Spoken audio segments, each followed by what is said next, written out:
सुनहरी हंस। एक पुरसुकून गांव में यूसुफ नाम का एक लड़का, जो सादा भूरे कपड़े पहने हुए था, एक चमकते हुए झील के किनारे चल रहा था। सरसब्ज दरख्तों से घिरी झील के पास उसकी मुतजस्सिस आंखें कुछ गैर मामूली देखती हैं।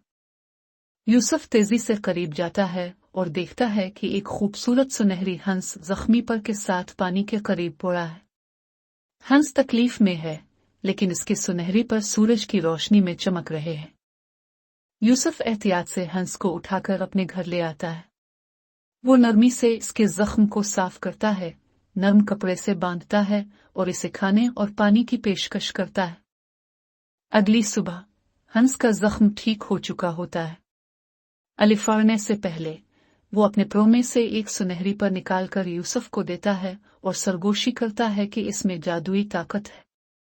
यूसुफ पर को लहराता है और अचानक इसका छोटा सा घर एक खूबसूरत, गर्म और रोशनी से भरा हुआ आरामदेह मकान बन जाता है, जहां मजेदार खाने मौजूद होते हैं।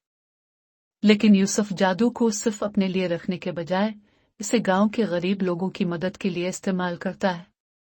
वो पर के जादू से सबके लिए खाने, रहाइश और खुशी का इंतजाम करता है। एक दिन सुनहरी हंस वापस आता है और यूसुफ की नेकी की बरकत देता है। हंस से बताता है कि असल जादू एक मेहरबान दिल में होता है।